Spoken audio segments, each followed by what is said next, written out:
నెల్లూరు జిల్లా సోమశిల జలాశయంలో అలివి వలలతో అక్రమంగా చేపల వేట కొనసాగిస్తున్నారని, ఆ వలల బెడద నుండి తమను రక్షించాలని స్థానిక మత్స్యకారులు ఇటీవల రాష్ట్ర దేవాదాయ శాఖ మంత్రివర్యులు ఆనం రామనారాయణ రెడ్డి, జిల్లా కలెక్టర్ ఆనంద్, సోమశిల జలాశయం చైర్మన్ కేశవ చౌదరిలను కలిసి విజ్ఞప్తి చేసిన విషయం తెలిసిందే. మత్స్యకారుల విజ్ఞప్తితో నెల్లూరు జిల్లా మత్స్యశాఖ జాయింట్ డైరెక్టర్ నాగేశ్వరరావు సిబ్బందితో కలిసి సోమశిల జలాశయాన్ని సందర్శించారు. స్థానిక మత్స్యకారులతో మాట్లాడారు. నిషేధిత అలివి వలలతో కొనసాగుతున్న చేపల వేట గురించి, వేట చేస్తున్న వారి వివరాలు అడిగి తెలుసుకున్నారు.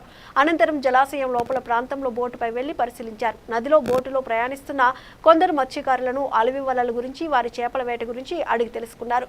అనంతరం వారు మాట్లాడుతూ సోమశిల జలాశయంలో అలివి వలలతో చేపల వేట సాగించడం నిషేధమని, దీనిపై ప్రత్యేక దృష్టి సారిస్తామని తెలిపారు.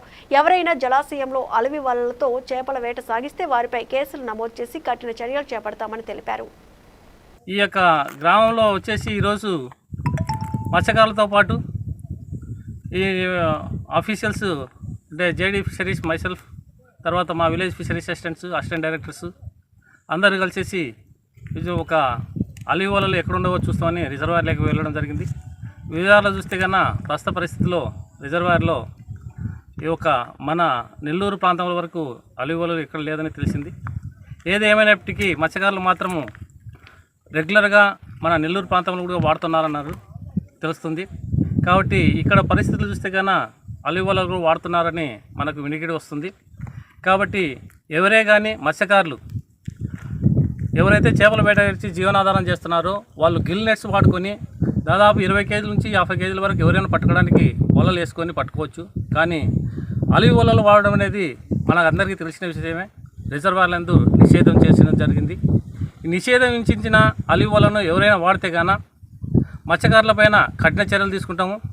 తర్వాత వాటిని సీజ్ చేసుకొని తర్వాత వాటిని మన మత్స్యకార జిల్లా ఆఫీస్ నందు కార్యాలయంలో పెట్టేసి తదుపరి కఠిన చర్యలు తీసుకోవడానికి అవకాశం ఉంటుంది. వాళ్ళపైన కేసులు కూడా పెట్టడానికి అవకాశం ఉంటుంది. కాబట్టి మత్స్యకారులు ఎవరైతే అలివి వలలు వాడుతున్నారో అటువంటి వాడకుండా తగు జాగ్రత్త తీసుకోవాలి.